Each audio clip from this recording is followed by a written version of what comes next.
المنتخب يملك مؤشرات أن يكون أفضل من المنتخب الذي كان في قطر، لسبب بسيط، هو أن هذا المنتخب سواء مع عصام الشرعي أو الآن مع سكتيوي يقدم كرة هجومية جميلة جدا. أكثر من ذلك، كرة هجومية فعالة، يقدم طرح هجومي متجدد في كل مباراة، يلعب بشكل يعطينا الانطباع والتأكيد على أن المنتخب لا يهاب أحد، يعتمد على إمكانياته الذاتية،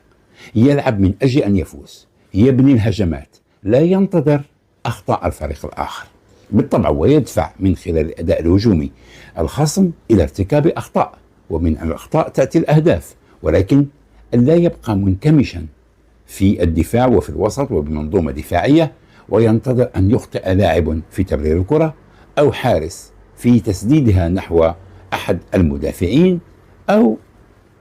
هجمة غير مكتملة وتنطلق هجمة مرتدة للمنتخب المغربي.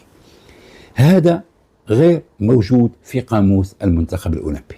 في حين أن مع وليد الركراكي في كأس العالم لا يمكن أحد اليوم أن يجادل في أن المنتخب المغربي لم يقدم المنتوج الكروي، قدم النتائج، حصل على نتائج، أي أن ما فعله المنتخب المغربي في قطر هو أنه حصل على النتيجة التي كان يبحث عنها، ولكن كمنتوج كروي لم يكن بالمستوى الذي نعرف، كان أقل من المتوسط بكثير. حينما ننظر إلى المباريات الأربع أو الخمس منذ المباراة الأولى أمام كرواتيا حتى المباراة أمام البرتغال، الأرقام دالة جدا ولا يمكن لأحد أن يعترض عليها أو يناقشها أو يجادل فيها. نحن تركنا الكرة للفرق الأخرى، لم نريد أن نلعب كرة القدم، وما فعلناه في قطر هو أننا انتظرنا أن يخطئ الفريق الآخر، وقلنا في الكثير من المناسبات أن الذي يخطئ هو الذي يشتغل، أن الذي يخطئ هو الذي يبذل المجهود، أن الذي يخطئ هو الذي يبحث عن الإبداع، الذي يخطئ هو الذي يبحث عن